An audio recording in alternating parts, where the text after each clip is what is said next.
Hi, this is Bobby from Horse Tender Studio. Well, this is going to be the second video in my tutorial series on how I do hand-painted acrylic finish work on model horses. This video will cover the darker shading over the base coat that we did last time. A couple of quick notes. Well, first of all, I started filming this video yesterday. I got about halfway done with shading the first layer and my phone just shut off. Turns out apparently my storage was full, and instead of giving me some kind of a warning about that, the phone was just like, yeah, you're done. And I lost the footage that I had done. It was about 10 or 15 minutes. And so that was yesterday. Excuse me. And to be totally honest, I basically had myself some depression nachos and called it a day. So I'm trying again. I'm going to kind of be picking up a bit into the process, but we'll just go for it. I'll try to do the recap that I did to start off the lost video, and then we'll just kind of catch up and keep going where I was yesterday. So when I did my first video, we base coated this guy, and I had used this new color that I've been trying. It's called Chestnut from Apple Barrel. I got this at Walmart. It's a brand new color I've never used before. I thought it looked like it could be a good base for Chestnut, something to build on. So I used it for the first time in that last video. You can see his mane here, how that's pretty orange. Because I mixed the chestnut with copper. I like to use a metallic in all my mixes, and I tried the bright copper and chestnut, and it just came out pretty orange. So right after that, I had done a time lapse where I put the base coat on this horse, and for her mix, which I liked a lot better, was actually chestnut and then this metallic gold here. So that was my metallic. And I like the way she came out better, so I'm actually going a totally different direction with this guy. Still experimenting with chestnut. I actually mixed it with antique copper and going for a darker, kind of looking like a darker chestnut on him. I left his mane orange just to kind of show you the difference, and he might end up being one of those chestnuts that has like the redder mane and tail, because those are pretty.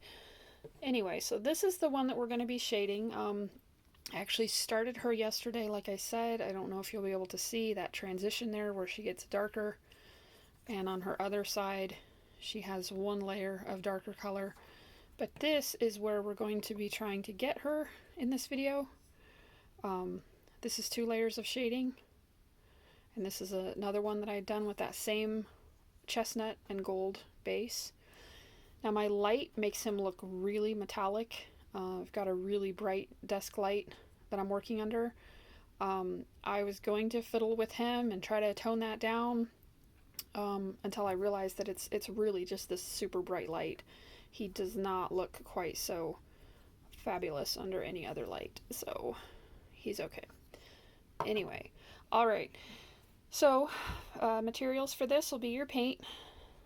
We're going to use the chestnut and gold base again, and we're going to build on that with burnt umber. A little flat toothpick for mixing, something to mix your paint in. Again, I love this little ceramic palette. I've had it for years and years. It doesn't stain, it can be washed out easily. It'll just last forever as long as I don't break it. But you can use a paper plate, butter lid, piece of aluminum foil, just anything you've got kicking around. And then some sponges.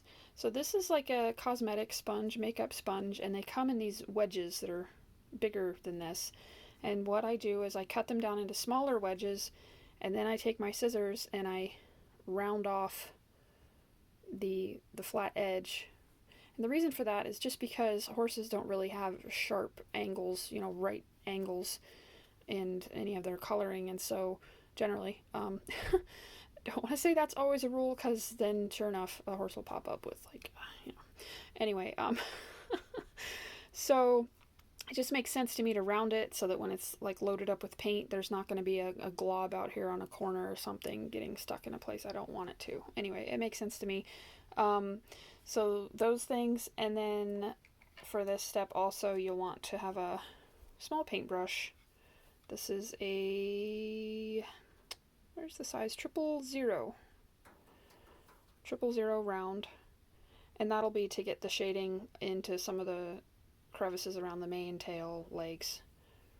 Okay, so we'll have one of those. And then also, this is really important, is a paper towel. And this is just like a select a size strip, and I just fold it over a couple times, make like a little pad, like that. And we'll be using that. And then another thing that you'll want to have is a reference, just to kind of keep it in your mind where the shading is on a real horse. So this is one of my reference pages. I picked this chestnut because he's kind of like a basic chestnut color, but he's got some interesting dark shading. So you'll see that the head is usually darker, and down their top line, down into the shoulder, down his front leg, kind of about part way down the barrel, around the part of the hip there, and then down the back leg. And his knees and hocks are dark as well. And that dark color on a chestnut will come down the front of the cannon bone and into the fetlock as well. So that just kind of helps to keep you on track as far as where you want to put these darker colors. So I just have that off to the side where I can kind of glance at it and keep myself on track. Alright, let's mix up some paint. So basically we're going to start with about 3 parts chestnut. I don't really measure my paint. I just kind of eyeball. That's like 3 blobs. Whoops, knocked somebody over. Then we'll put in about 1 part of gold. A little bit of the metallic goes a long way. So we'll just try a blob. That's kind of a lot. It might be too much, but we'll go ahead and mix it up. So we'll just give it a quick mix. And I'm gonna just take a quick look at it and see if I added too much gold. Kind of looks like I did. That's okay. It's a little hard to tell, but I'm gonna put just a tiny bit more chestnut in. Maybe like half a blob. There we go.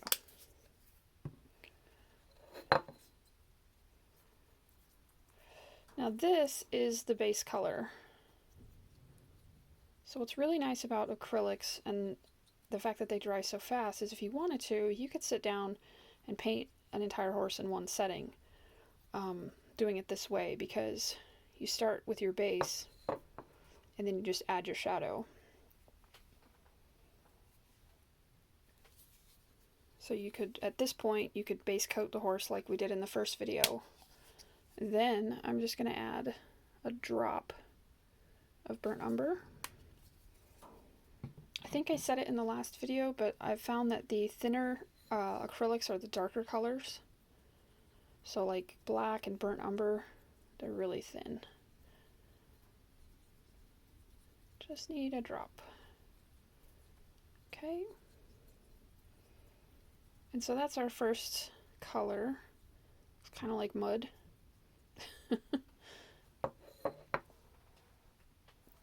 And this was the color that I got mixed up yesterday and did about half of her on before my phone quit. So hopefully we can get a little further today. All right, let's get our sponge. And this is when our paper towel comes in. So since her one side here is pretty much done from yesterday, I'm just going to flip her over and show you on the one side of her. So you dab your sponge in the paint, just get a little bit of paint on it, and then you're actually going to dab it off onto the paper towel a couple of times. And then I always start on the top line and just start to work my way down. Now this is mostly a kind of just a dabbing straight down motion, but you can also do a little bit of a pull, like a little bit of a smear. A little bit more paint. Darken up her head. Another thing that I like to do is after I've put it on with the sponge, I just tap it with my finger. And I find that that just smooths out the texture so that you don't get quite so much of that spongy texture. And the craft acrylics are non-toxic, water-based, so they're super easy to get off of your fingers. I do a fair bit of finger painting when it comes to this stage.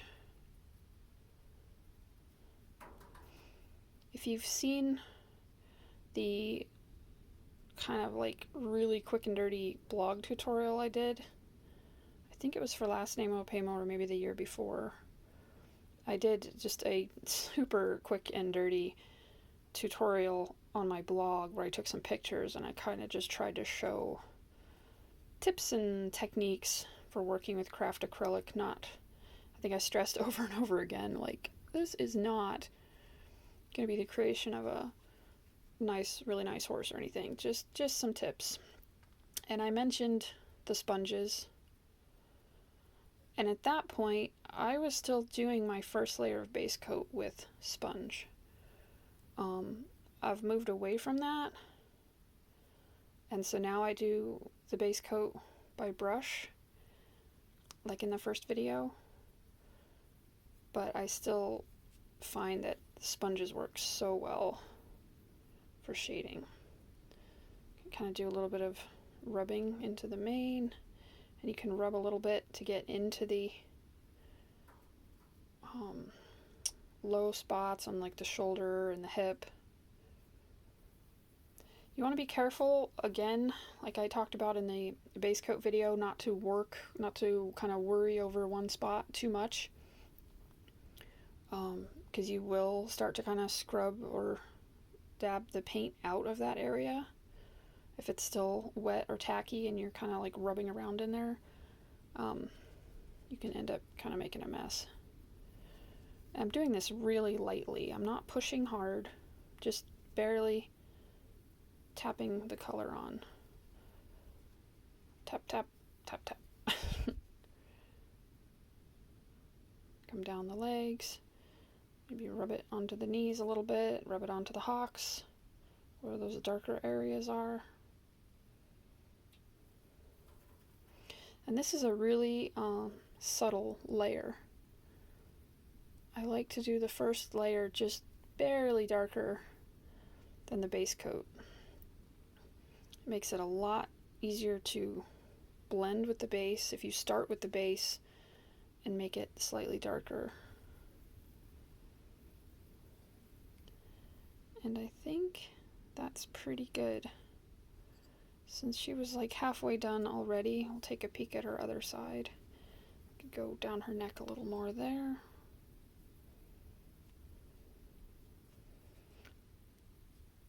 Okay. And you might notice that I rock them a lot, I move them a lot.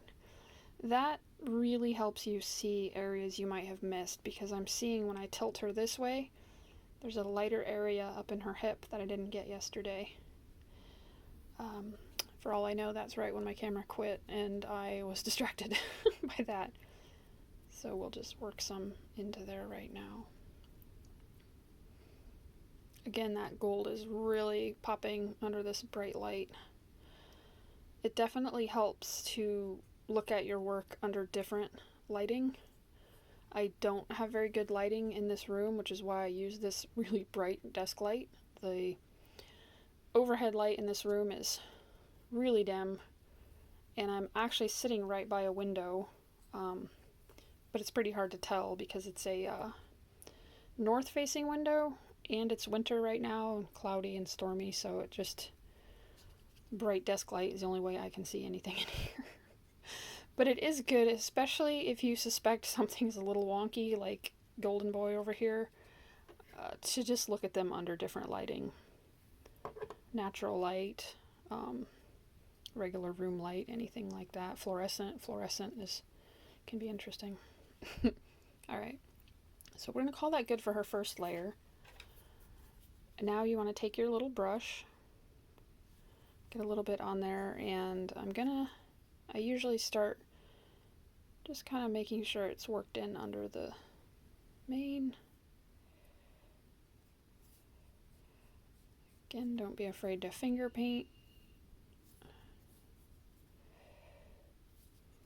Just kind of look for other areas where it didn't quite settle in.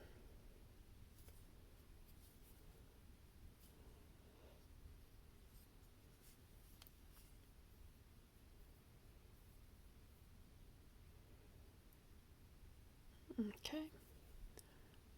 And then we'll do some more on the knees, down the cannon bone. I usually just kind of like swipe back and forth to get that fetlock joint.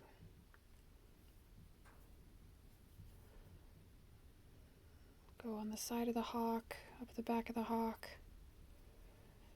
And this is a really subtle color change. You can hardly see it on camera. I'm not even sure how it's showing up in person. It's just barely there. But that's okay because it gives you something to build on with your darker shading. Side of the hock, side of the fetlock. That's why I'm not being super careful about where I put this, because it's just basically an in-between layer.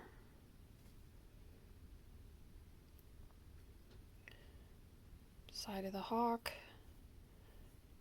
down the cannon bone, kind of flick across the fetlocks, get those interesting chestnut legs.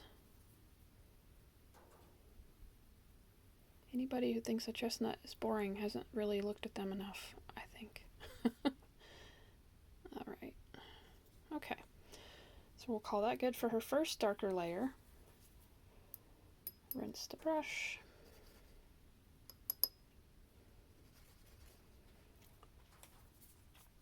Now, the great thing about building on this is we're just going to take our burnt umber and do another drop.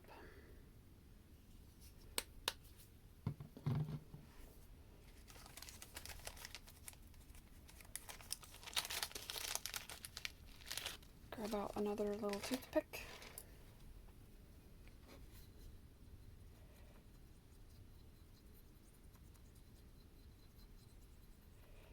Makes this darker.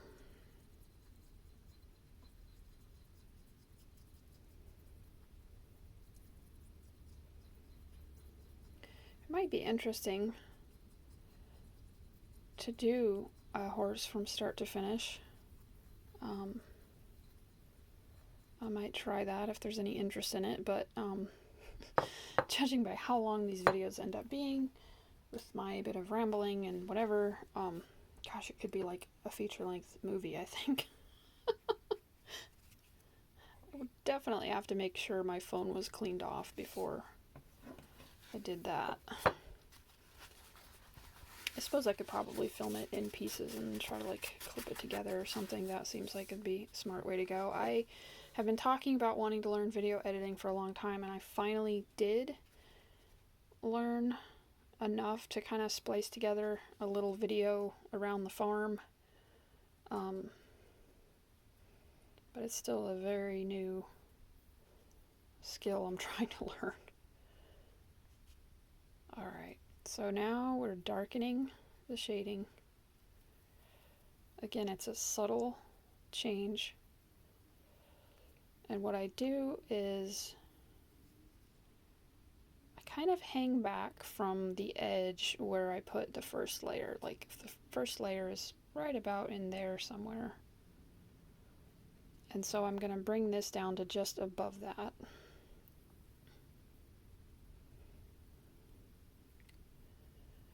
That's why that first kind of barely there layer is nice, because it gives you a buffer between your darker shading and the base coat.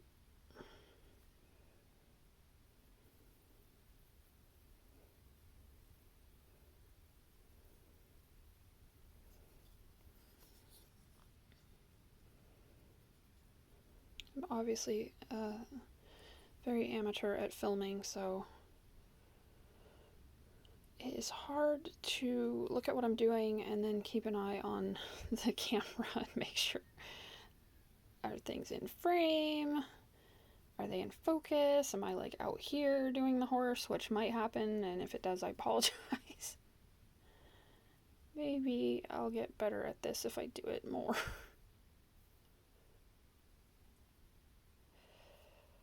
Dab, dab, dab, dab.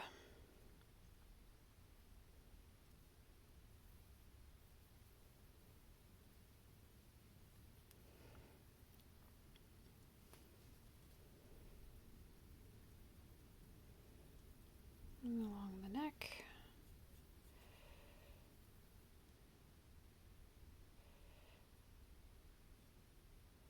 You can kind of smooth it with your finger too. I usually just do the dabbing motion, but if you're careful and quick, you can kind of smooth it out with your finger as well. You just, like I tried stressing in the first video, you just really want to like get in and get out. Like I said, you want to get in there and smooth it and then just leave it alone.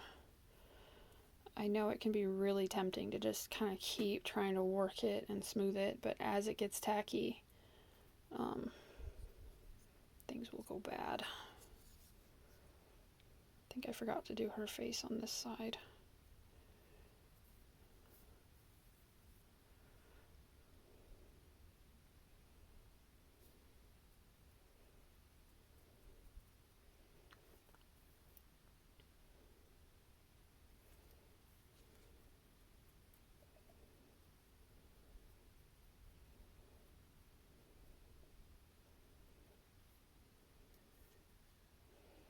And we'll scrub a little bit onto her hocks, knees.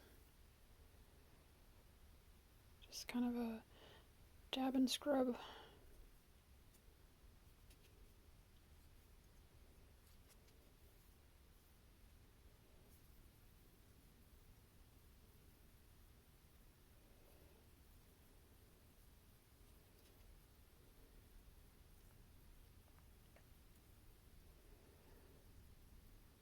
I'm just going to look her over,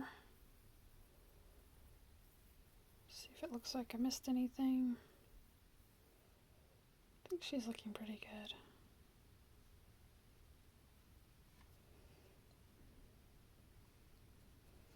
And you can take this as dark as you want. I could keep going. I could add another drop of burnt umber and just keep layering until I had it dark enough. Sometimes as I'm going along, I'll decide that I really like the dark color, and I might end up with a horse that's actually this as more of a base. I'll just keep working the darker in. But I think she looks pretty good at this stage. Looks like a little bit of unevenness on her neck here.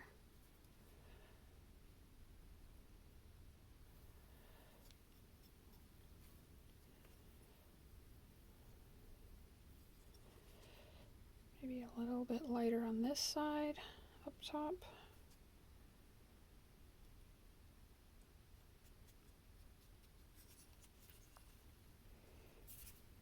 Okay. Now we'll grab our little brush. And this time I want to be a little more careful about where I put this color because it is darker. So I don't want to just kind of be flinging it around and have it end up in a weird place.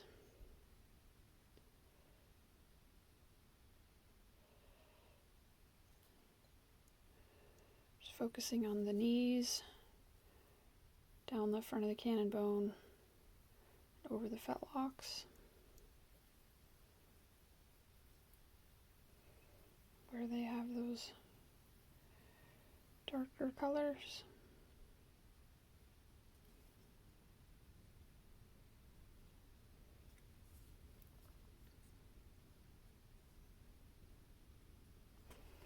Looks like, you see that line right there?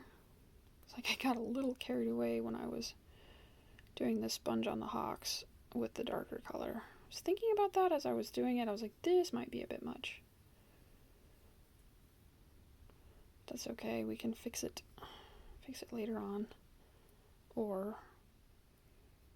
can just kind of blend it a bit now.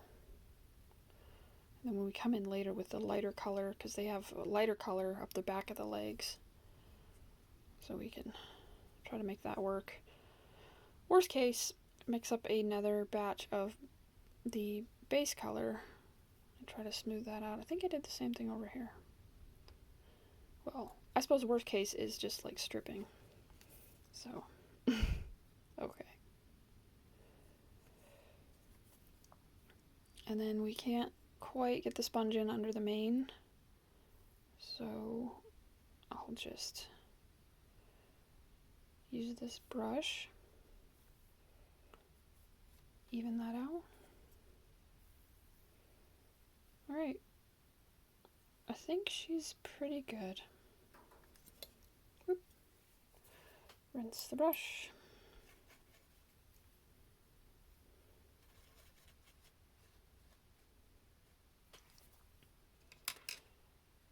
And I think I'm going to call her good for now. Hopefully she's coming up on camera nicely with this bright light.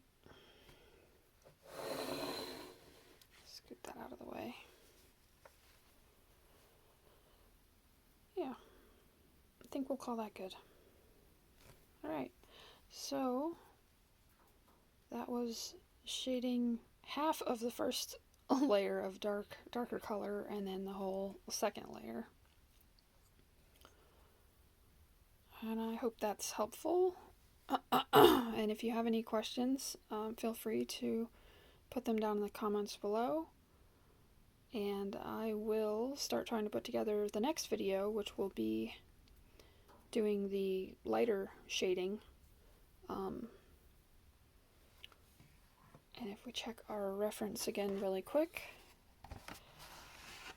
the lighter colors are usually up under the neck here, down the chest, up behind the elbow, up into the flank, and then the back side of the hip, and then also on the back side of the legs. It's usually where you see down in the pasterns too. Usually where you see the lighter colors. That goes a lot quicker, so the next video might actually be doing the lighter color and then also starting in on the details, skin tone and so on. Anyway, I think this one's long enough, and I'll see you in the next one. Thanks for watching. Bye.